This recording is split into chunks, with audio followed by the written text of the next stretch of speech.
All right, so I'm going to go ahead and start.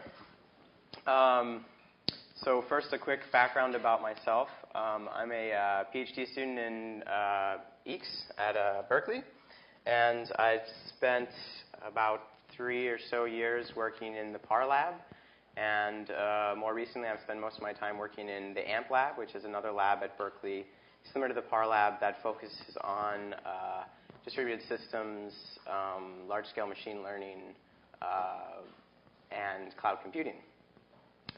So this talk is titled Cloud Computing Using MapReduce, Hadoop, and Spark.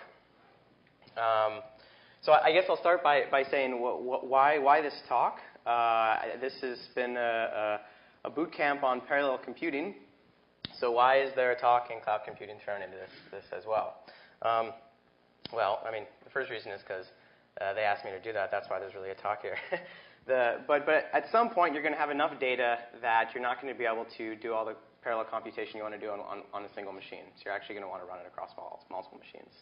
So I think earlier this week, you heard Kathy give a talk on MPI and UPC, which is another distributed programming model for doing parallel computing. But the other reason why I'm giving this talk is because those models in particular, the SPIMD-style models from MPI and UPC might not actually be the best for your application, or more importantly, for your environment.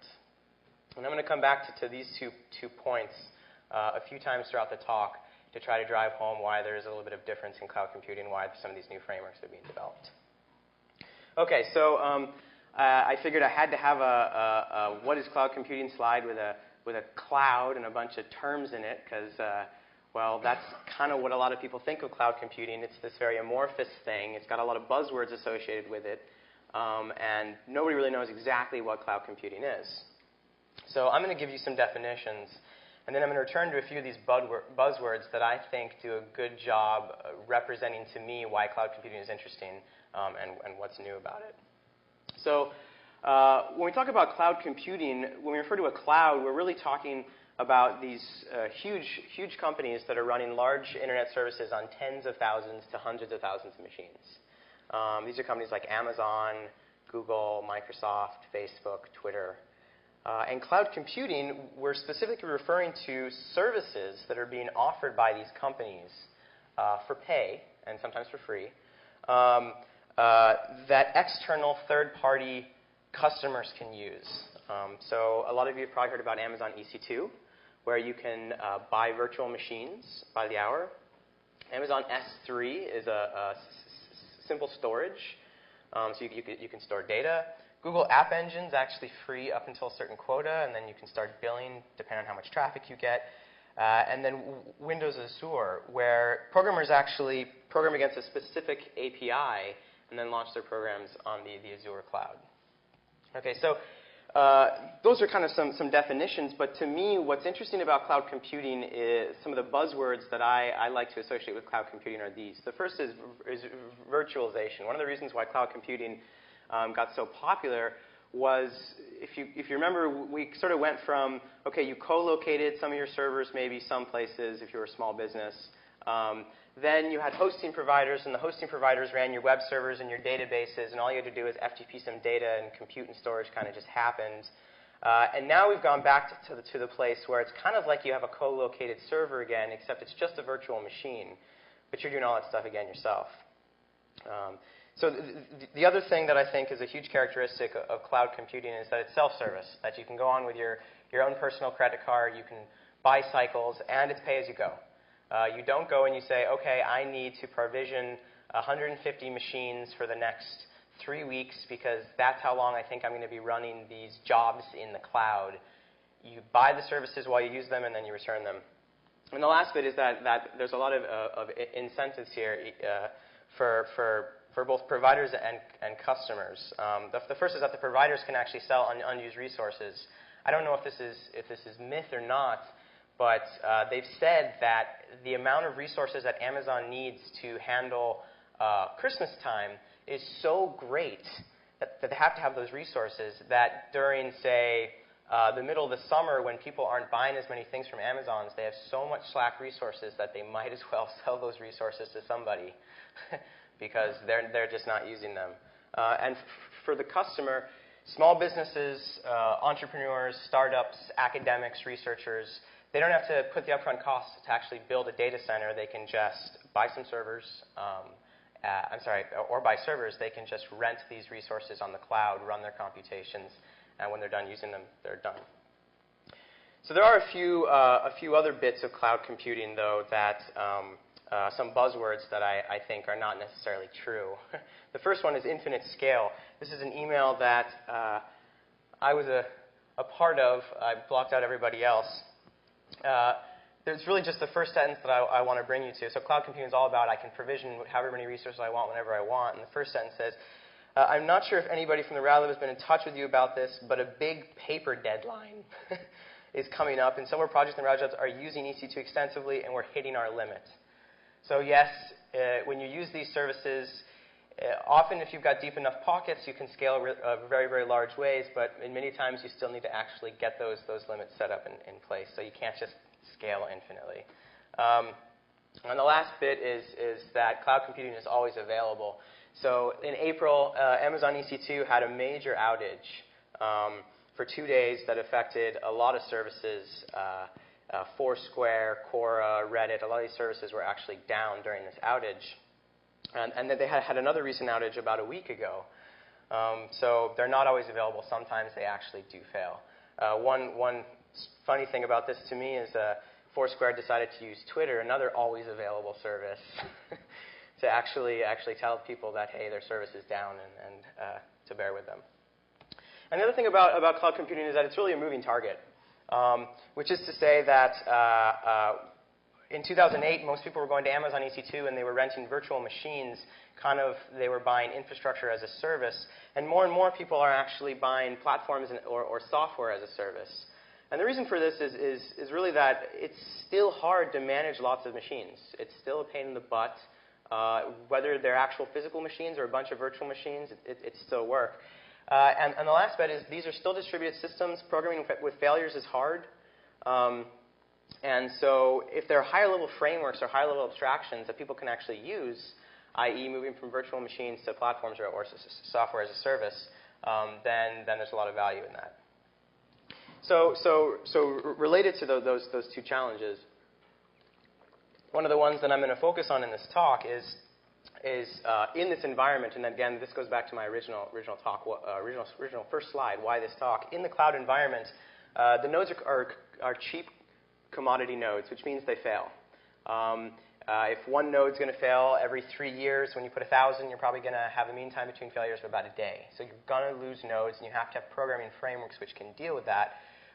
In particular, if you want programming frameworks to be successful, you probably need to restrict the programming model in some way so that you can bake in that fault tolerance and still be doing things efficiently.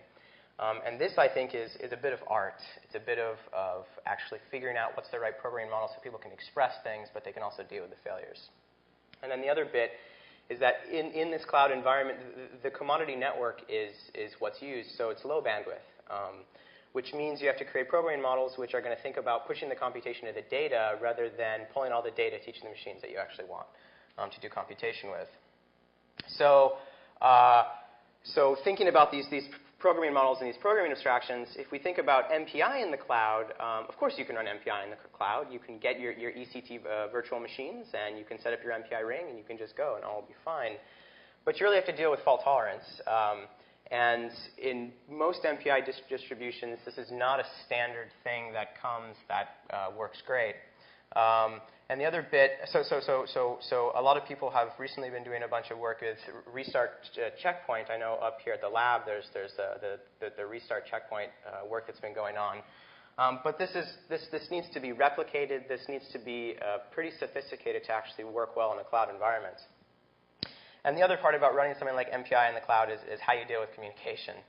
So this is a graph from a paper from a researcher at UT Austin, where he actually measured the differences in running MPI jobs on EC2 versus on one of their supercomputer clusters that had Infiniband. And so the black dots at the top, so this is latency for MPI messages, and the black dots at the top represent the EC2 latencies and the gray dots at the bottom are for Infiniband. So as you see, this is an order of magnitude different. This is microseconds, but it's still an order of magnitude different. So yes, you can run MPI in the cloud, but the 1 gigabit per second Ethernet links in the data centers are going to be much slower. If you have communication-intensive MPI applications, they're not going to run as well as those that are more computation-intensive. Some of this might change a bit. There are some for example, Amazon EC2 is providing certain EC2 instance types, which might be more tiered towards those people that want to run some of these more high-performance codes.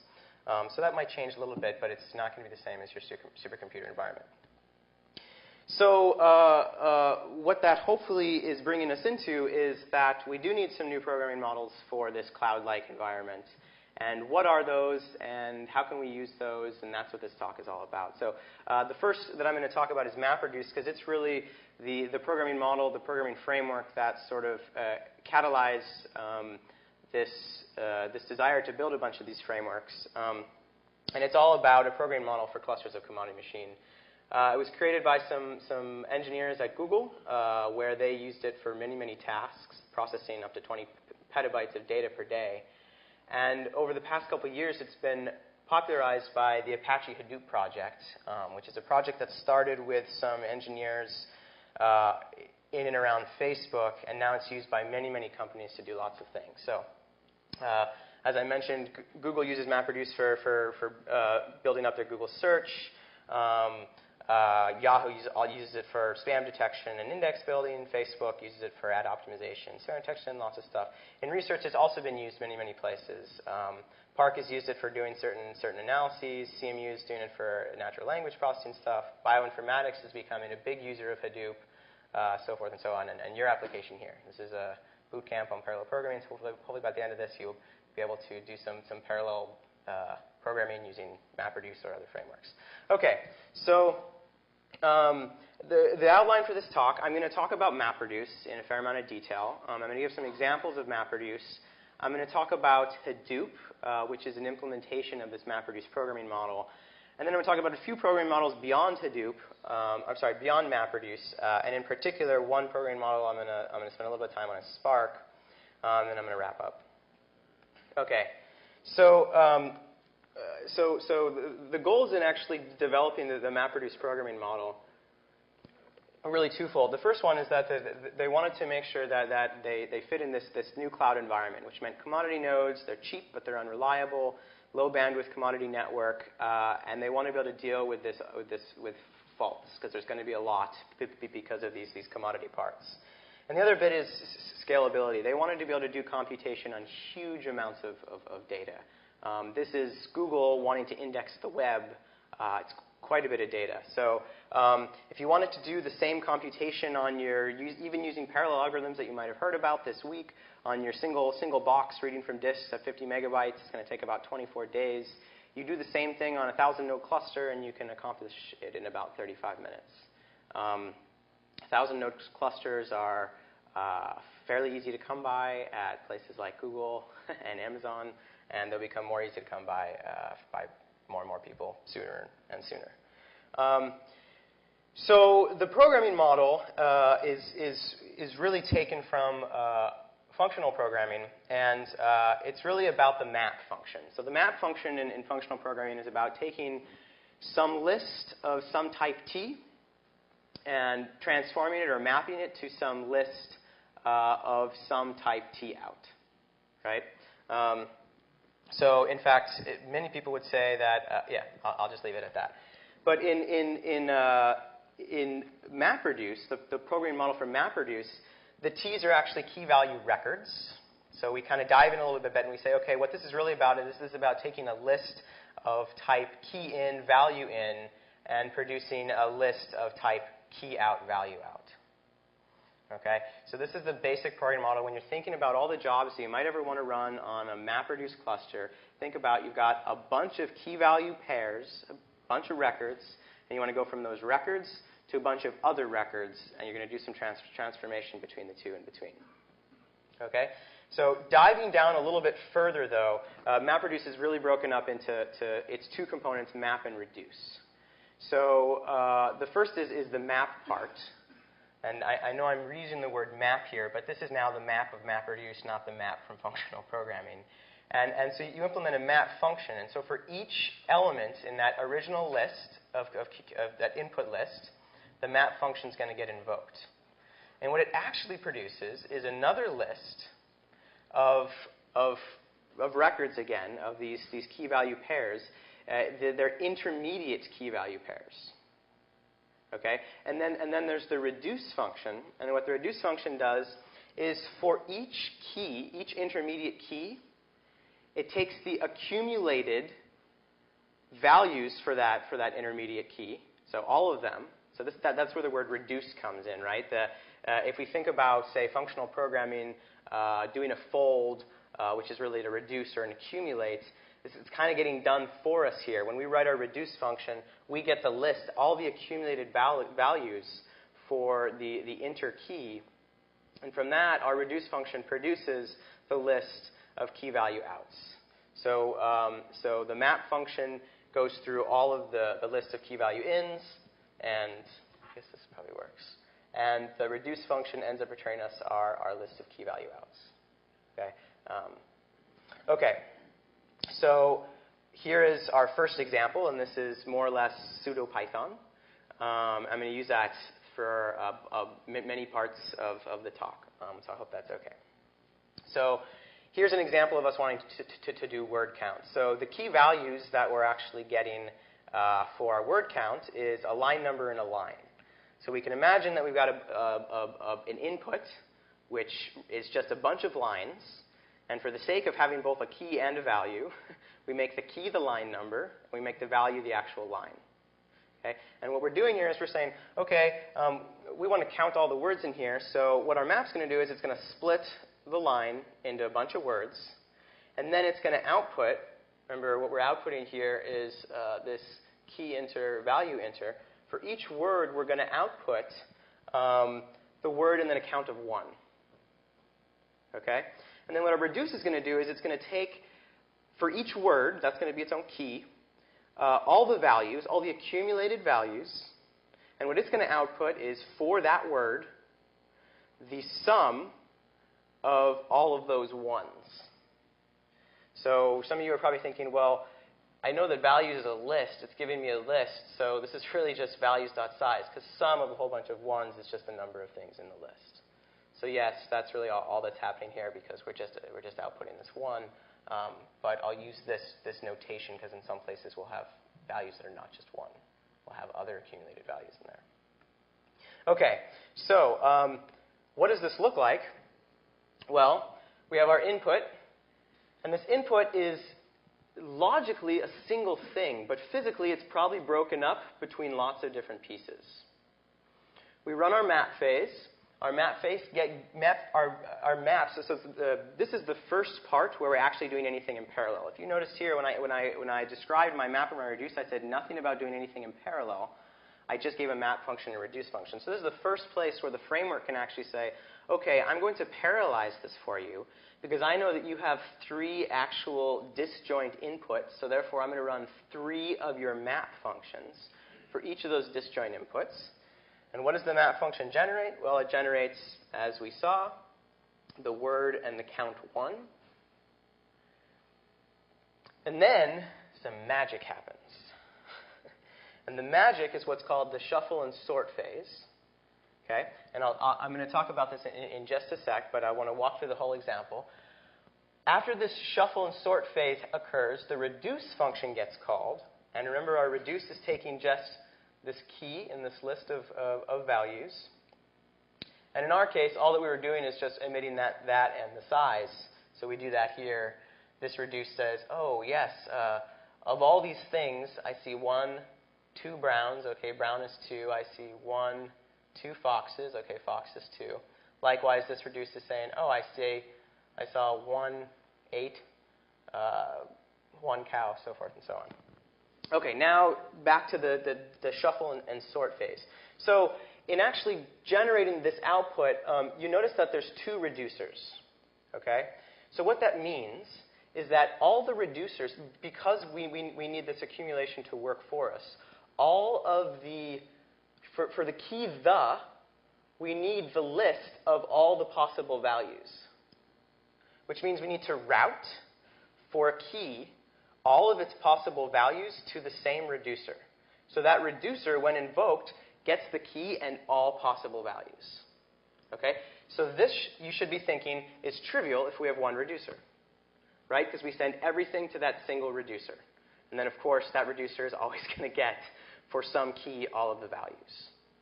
However, if we actually want to do reductions in parallel as well, which oftentimes you do to get better performance, you actually need to do this routing.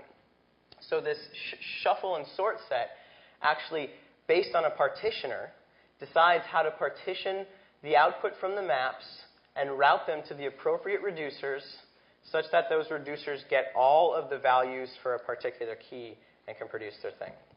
Now, what you'll notice here on the output is just like the input was logically one thing, it's physically multiple things. And it's the same here. Each of our reducers will actually produce an output.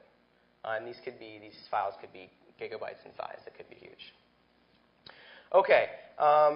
So some of you might be thinking, wow, that seemed kind of silly. At least in this example, you had the twice, and you sent the to this reducer. Why didn't you just say, okay, why not make this the just a 2 and send the 2? Now, if we did that, of course, realize we couldn't just do values.size anymore. We'd have to go back to summing our values. But can we do that? Yes, we sure can. So there's an optimization in here. So there's map and there's reduce, but you can stick something in the center called combine. So it's really map, combine, reduce. Okay? And what combine does is it allows you after you run a map, it allows you to run over the data that you just computed in that map and do any sort of aggregation or merging or other reduce-like computation that you might want to do before it gets sent to the reducer. So how does that look like with word count with a combiner? Well, we see that we've turned this into the and 2 rather than 2 thes.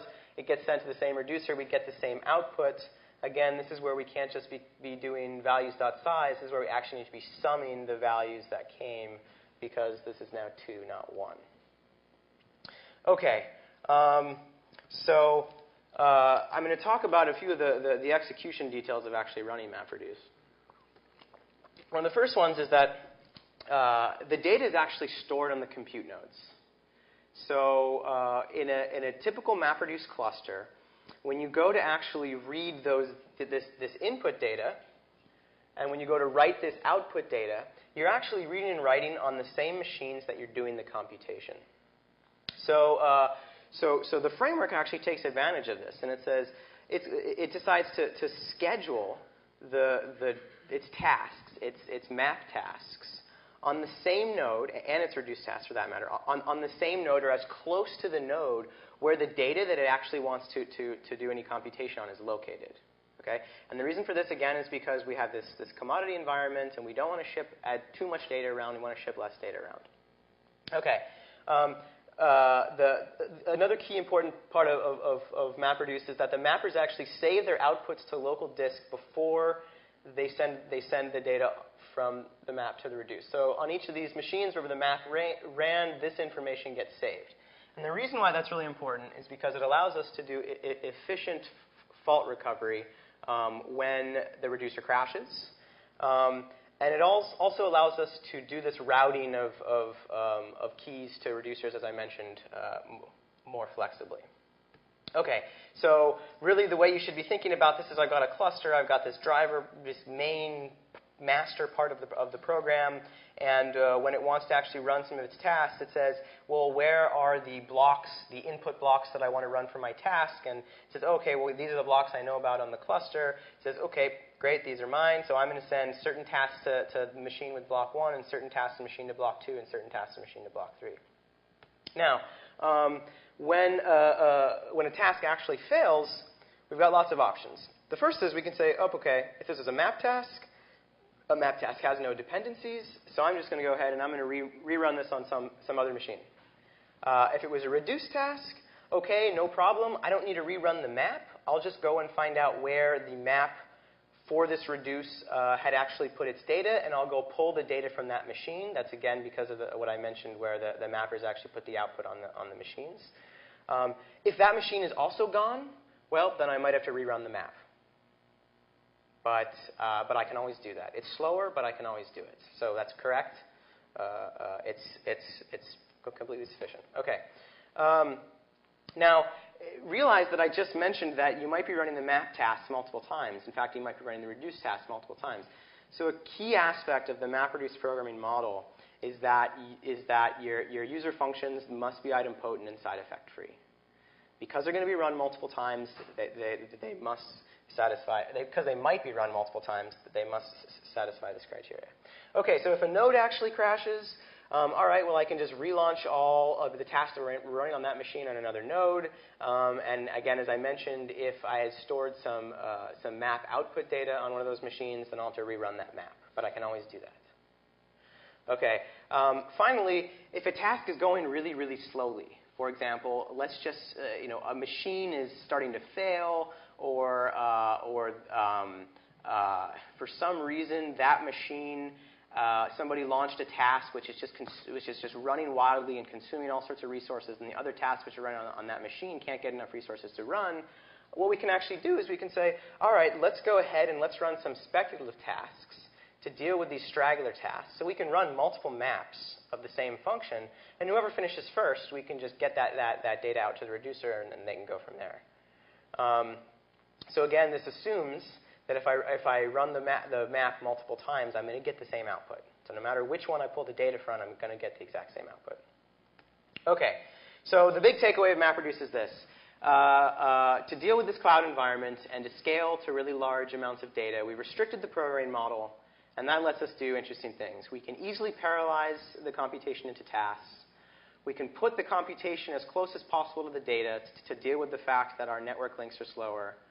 We can do interesting load balancing, running speculative tasks, whatever we need to do.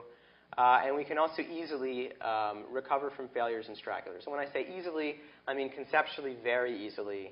In practice, obviously, we want to have some of these optimizations, such as storing the data to the local disk and so forth. OK, so now I'm going to jump on to actually writing some examples in MapReduce. So the first one that I think you kind of have to show everybody is sort. So in this case, our input is these key value records. And we want to output the same thing, except we want them to be sorted.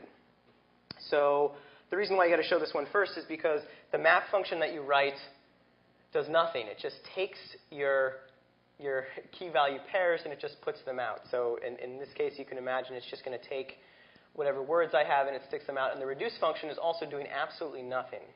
Now, assume for a second that we only have a single reducer. We have a bunch of maps that are going through a bunch of different pieces of data, and they're only going to a single reducer.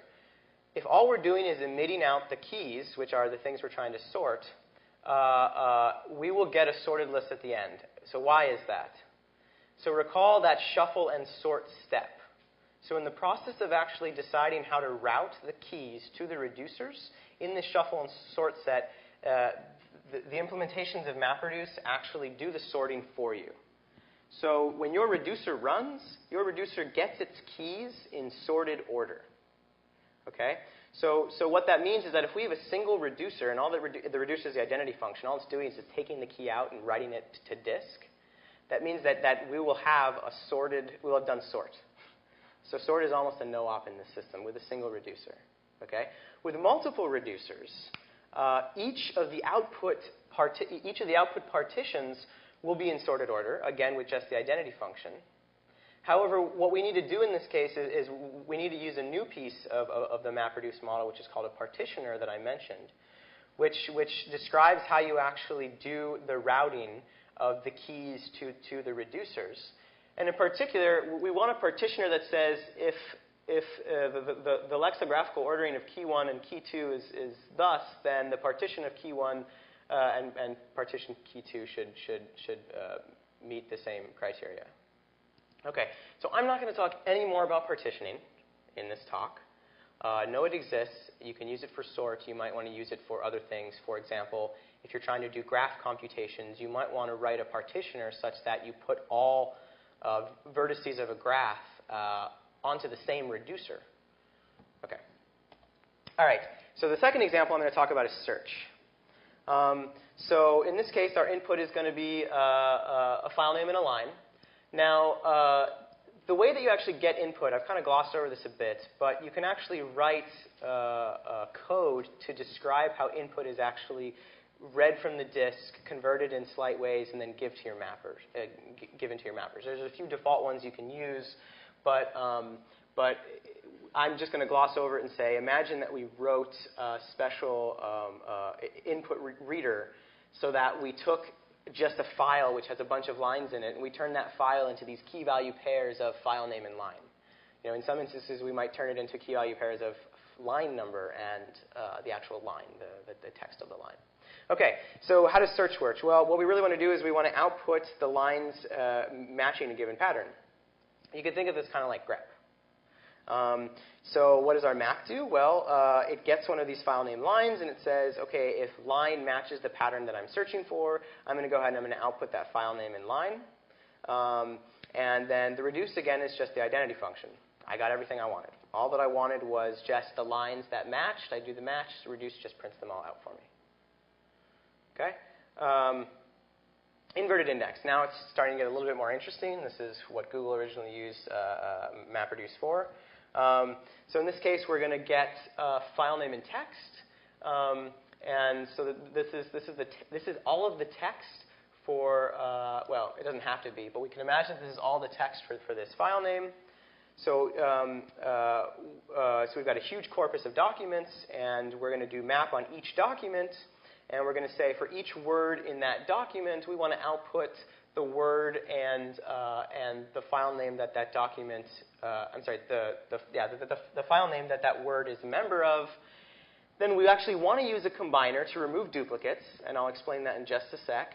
And then a reduce is going to say, OK, go ahead and take all of the words and just sort the file names and print out all the file names that are associated with that word. OK, so what does that look like? So we imagine we start with just two documents. We have hamlet.txt and 12.txt. We run our map over hamlet. All of the words from hamlet.txt. It produces to hamlet text, b hamlet text, or hamlet text, not hamlet text. Now notice that if we just ran the map that I described, what it really should have produced is to hamlet text, b hamlet text, or hamlet text, not hamlet text, to hamlet text, b hamlet text. Right? Because all that my map is doing here is just outputting the word and the file name. However, we use a combiner and we say, well, we might as well just eliminate the duplicates, because we're not trying to weight how many times a word is actually seen in one of these places, such that when it gets to a reducer, in this case we can imagine we have a single reducer, when it gets to reducer, we want the reducer to just say, OK, B is in 12th text and hamlet text. We don't want the reducer to say, OK, B is in 12th text, hamlet text, comma, hamlet text again. So we use our combiner to actually make these guys be, sort of remove the duplicates so we only have one. So that's a use of the combiner. OK? OK. So the next example is most popular words. So the reason why I'm showing this example is because this is a common pattern in MapReduce where you'll run multiple MapReduce jobs. The first job is going to be that we're just going to create an inverted index. So we just saw that, so we're going to create that one first. For a second job, we're going to go through that inverted index. So this stuff. Okay. And now we know exactly, well, we don't actually because we removed some duplicates. But we can decide which words are the most popular across the actual documents. So that's what our second job can do.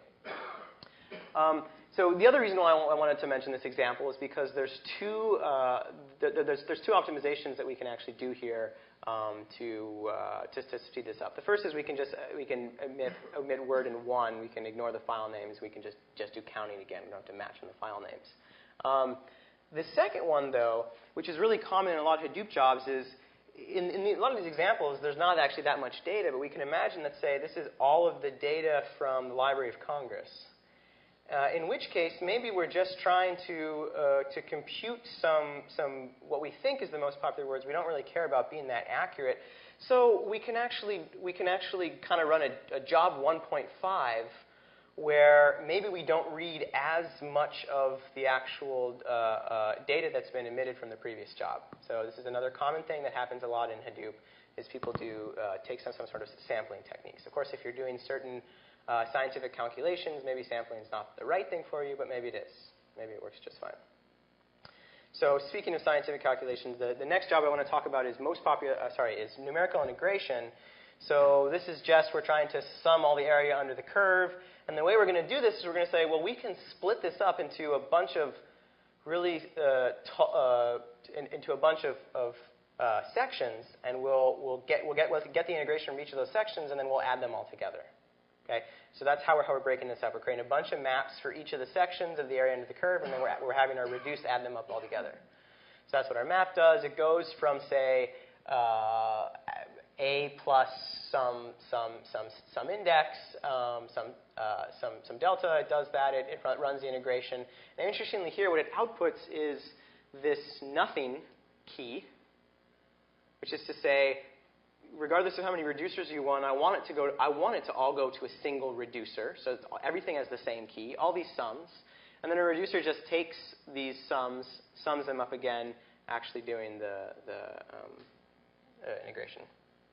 Okay, and then this little bullet point that I mentioned here is, again, to get these inputs in different ways, you can use input format wrappers in things like Hadoop. And I'm going to talk about Hadoop now.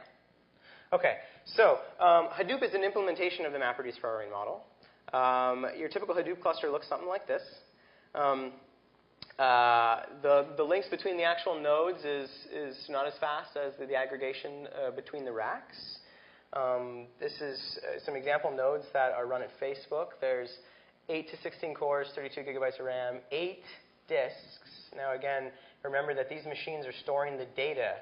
These machines that are doing the computation are also storing the data, so there's lots of data on these disks, and they're not using RAID. Very, very few people in the cloud are using RAID. The replication is across machines, not on a single machine. Okay, there's a picture that kind of just plop these things out. I think Yahoo was running something like close to 40,000 nodes just running Hadoop, so it's really significant. So Hadoop is really two components. The first component is MapReduce, and the second component is a distributed file system that actually manages all those reading and writing of those input blobs that I kind of just glossed over before.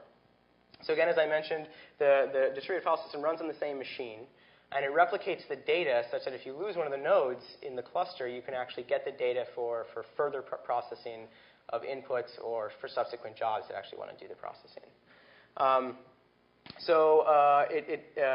This is some details on the actual HDFS, the Hadoop distributed file system.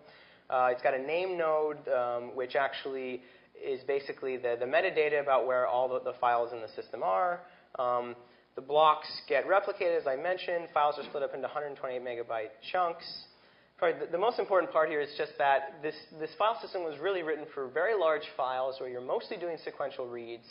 And if you're doing any writes to the files, they're all appends. You're not doing any random access in these files. You're reading sequentially and you're writing to the ends.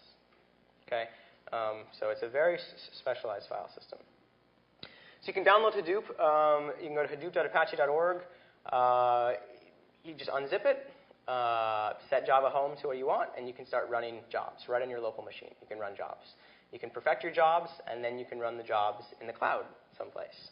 There's a couple ways to write jobs. You can use the Job API, and then there's some other sort of wrapper APIs for Python, Perl, and there's also a wrapper API for C++.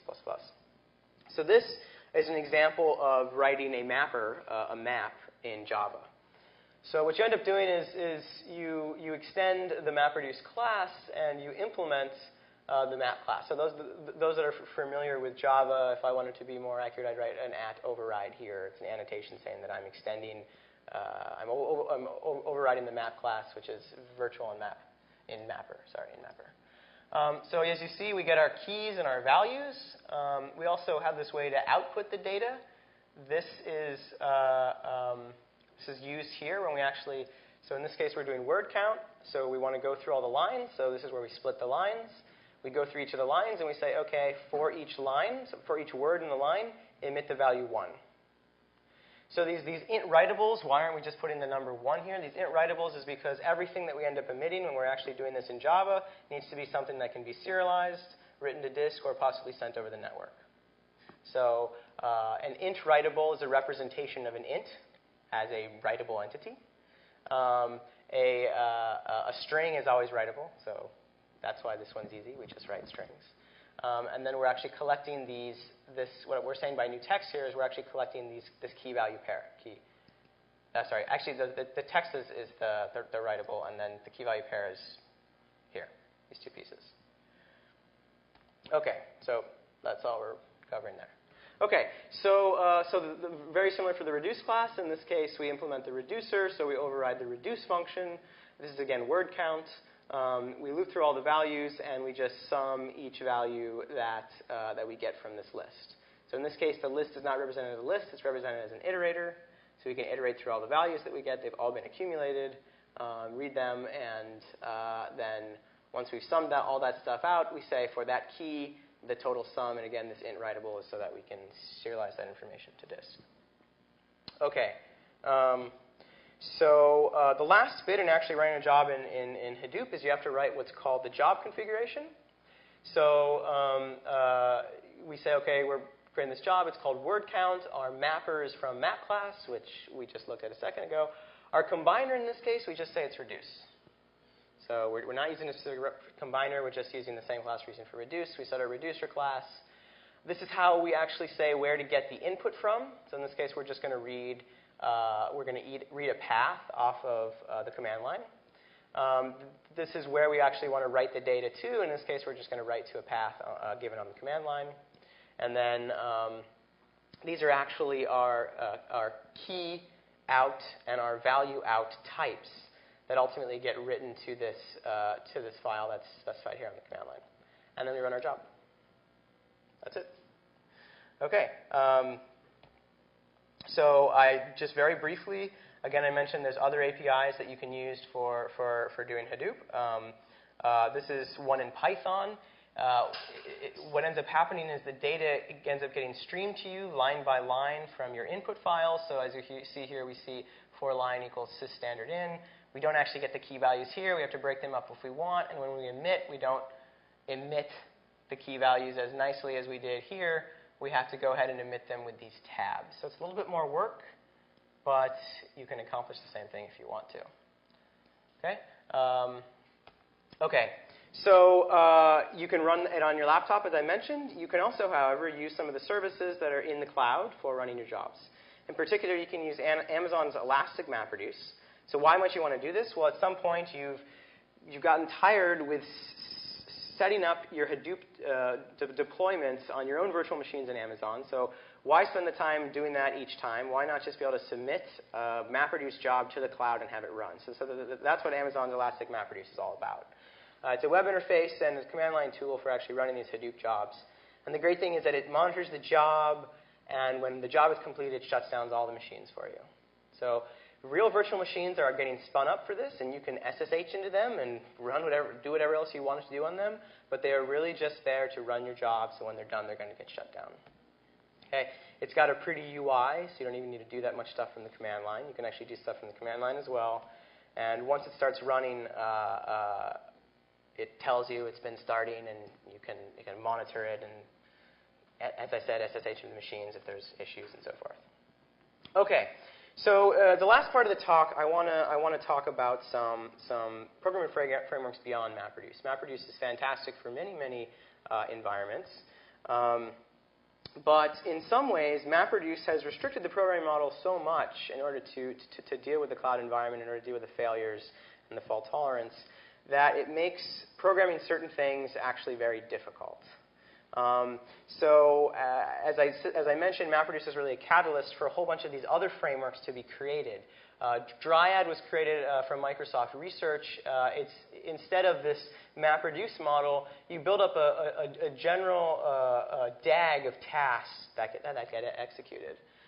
Pragel's another one that came out of Google that's really focused on doing graph computations. Percolator's another one that came out of Google, focusing on doing incremental computation, and so forth and so on. The one that I'm going to talk about for the next couple minutes is down here at Spark. It was created here at Berkeley from some grad students that I work with on some of the other projects. Okay, so Spark. So what's the motivation? Well, if I were to take you all the way back to that word count example, or how about the inverted index and the most popular words example, you'll notice that when we run multiple jobs, we bring all the data off disk out of the input files, we do some computation on them, and then we write all the data back to disk. When you want to run a second job on it, you do all the data, you push all the computation to the machines again, you pull the data off the disk, you do the computation, and then you write the data back to disk. There are many, many algorithms out there that can continually reuse this data, and that's where Spark came from. So when you have this sort of working set of data and you're doing iterative stuff, can you do anything more efficiently than Hadoop? And the answer is yes. The solution to actually make sure that you do this in a really fault-tolerant way is something that's called resilient distributed data sets that get cached in memory. So each job that you run on these data sets have the performance benefit of being cached, but they can be rebuilt on failure. Okay? So the Spark programming model here is to using these RDDs, do transformations on the RDDs, but keep both the transformations and the transformed data in cache, such that if you end up losing one of the machines, you can use the transformations to recompute the data. Okay, and you can do lots of what are called actions on the RDDs, which actually run the computations in the cluster. Okay, so I'm going to go through an example here, which is doing some log mining. So imagine that we've got a bunch of logs with error messages, and we want to kind of understand what's going on in our cluster. So this picture should be kind of familiar. It looks a lot like the picture I gave before for MapReduce. So in this case, the way we interact with Spark is we say, all right, so my input is going to be this text file. And here I'm saying, read the text file off HDFS. Okay? And this is our first RDD.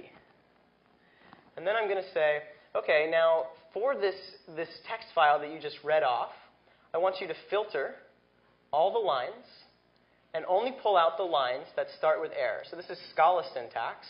Spark is actually a programming framework for Scala. And what this says is this is basically saying, call the function starts with for each argument in lines. That's what filter is doing. So this little underscore here is you can think of it as kind of syntactic sugar for lambda. Now I'm going to, so this is our first transformed RDD. Now I'm going to say, all right, now of all the errors, I know what my error line kind of looks like. So I'm going to go and I'm going to split that line in tabs. Okay? To actually get out the messages, because I actually want the messages and I want the thing that says error at the beginning. Okay? Now I'm going to say, all right, I want to cache messages. So anytime that I do any computation on this messages data, I want to make sure it's cached in the cluster so subsequent computations on it can be more efficient. Okay? Now I'm going to say, all right, so I've got this cached messages RDD, and now I'm going to run a computation. I'm going to say, give me every single error message that contains the word foo. And in particular, run the action count on it.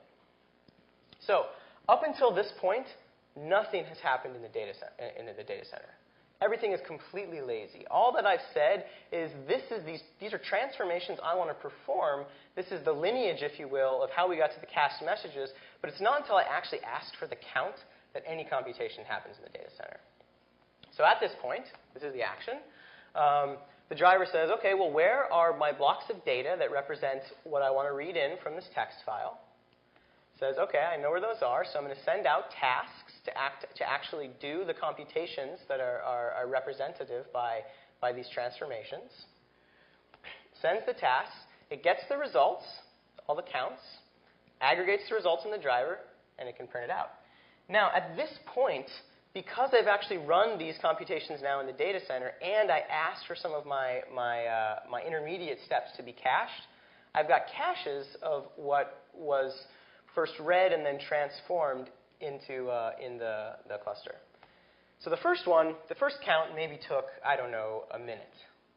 The second time I run count, now I want bar, is going to take me half a second. Because I got all the data in memory, I just run it. I'd run the exact same count. The task gets sent out, they hit the cache, the results come back, and I return. So a full text search in Wikipedia is less than a second, I guess, versus 20 seconds when you do it the first time. So the first time you do a search in Wikipedia, it's 1 second. The second time, it's 20 seconds. The second time is less than 1 second. So you can get huge performance wins. OK. So the key in Spark here is this. So just like in MapReduce, the key thing was making sure you can deal with the faults in the cloud environments. And in this case, the key in Spark is through these RDDs, we can maintain this lineage such that if we do end up losing any machine that has a representation in one of these RDDs, we know exactly how they're generated, and we can just go regenerate them again. And we can start to perform other optimizations such as, oh, well, maybe every so often I will actually save reliably after this point because I don't want to regenerate all this stuff again. I'll just try and save this and then regenerate everything beyond that. OK, and I was actually drawing this backwards. I was moving my words backwards. OK, all right. So a great example of doing something in Spark is logistic regression.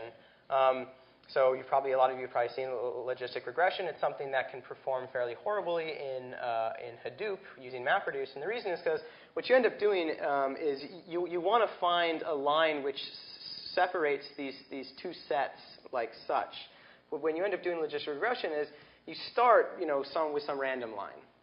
And then you say, OK, well, I'm going to do some computations now and use these points as kind of as like a push and a pull to decide how I want to move the line so that I can get a better best fit. And you do this, and each one of these times that I'm moving it in Hadoop would be another Hadoop job. So each one of these times I'm rereading the same data off disk and actually doing the computation. Okay? So if I wanted to do something like this in Spark, it's relatively easy. This is very similar to the log mining example. I read the data in, I cache the data immediately, and then I just run these iterations. And each time, what I'm really running is actually a map and reduce, which again are actions. These are actions for this RDD. And this is actually computing the gradient, giving me the gradient, and then I can rerun the iteration. So I can decide how many iterations I want. And since the data is cached, all the computation is hitting the cache as much as possible. And if there's failures, the failures will just be handled transparently for you. OK, so how much better does this actually perform? Well, when you run Hadoop, it takes about 127 seconds per iteration. When you run Spark, the very first iteration takes longer than Hadoop. It's caching the data. It's doing a few other things. But once that data is actually cached, each next iteration takes about 6 seconds. So you run this job in Hadoop, and the running time, as the number of iterations continues to grow, the running time for Spark grows only slightly. OK, so Spark was actually written as a programming framework on top of something called Mesos, which is a research project that started here at Berkeley that I've been working with Twitter to actually help them use it to deploy other programming-like frameworks and their own private cloud-like setup. So I'm throwing this slide in here. I guess it's a slight plug, and it's also because if you yourself are not just interested in using the tools, but writing new distributed programming frameworks, check out Mesos. It helps you write the frameworks. Spark is written completely on top of Mesos. You run Spark, you run Mesos. You can also run Hadoop on Mesos and MPI, and you can share the resources and data much more efficiently. OK, so I'm going to wrap up now. This talk was all about how in the cloud environment, we're looking at some new programming models that are making the actual task of writing computations, writing parallel programs easier because they're dealing with distribution and fault tolerance. And really the principal philosophies behind actually building these frameworks is, it's cheap, and that's a good thing. You got to deal with the fault tolerance, and you want to make it scale. Of course, though, MapReduce is not suitable for everything. That's why people have created all those others that I've listed, including Spark. And so you kind of want to use the best tool for the job. If Spark solves your need better than MapReduce, you should use it instead of MapReduce. Great. So there's a bunch of resources. I'll just leave this up, and now I'll take any questions. Anybody have any questions?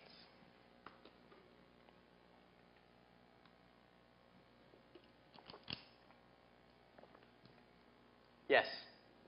What is the size of cache you can have in Spark? Of a cache. You can have the cache as large as, so per machine, you can have a cache as large as the memory that's been allocated to your job on that machine. And it grows as large as the cluster. So if you want, if you've got 1,000 nodes and you've got 100 gigabytes of RAM on each machine, Spark will use all the available memory it can. You can do some pretty serious iterative computations with that much data in memory.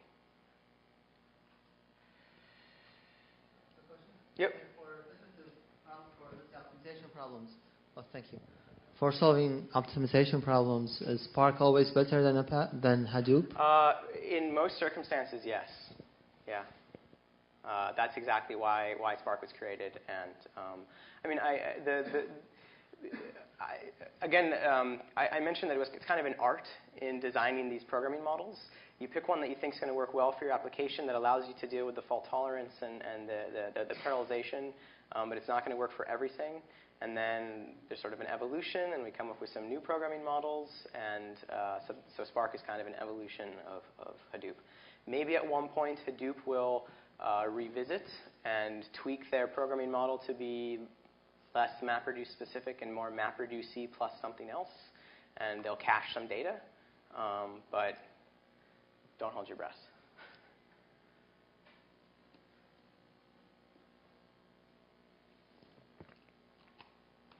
Yep.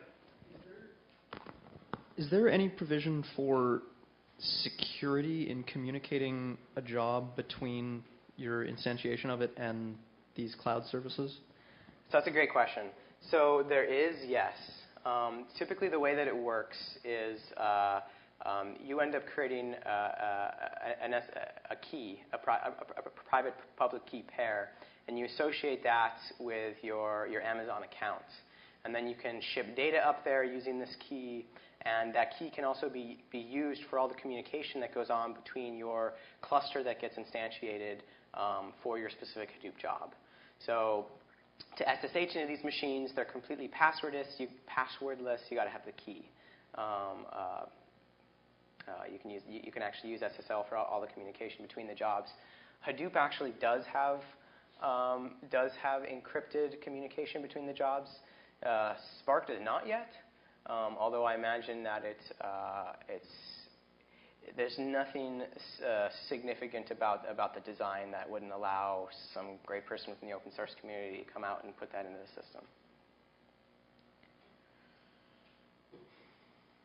Right, it's a good question because, yeah, when you are running in the cloud, maybe you're trying to run with some data that you don't want other people to be able to access.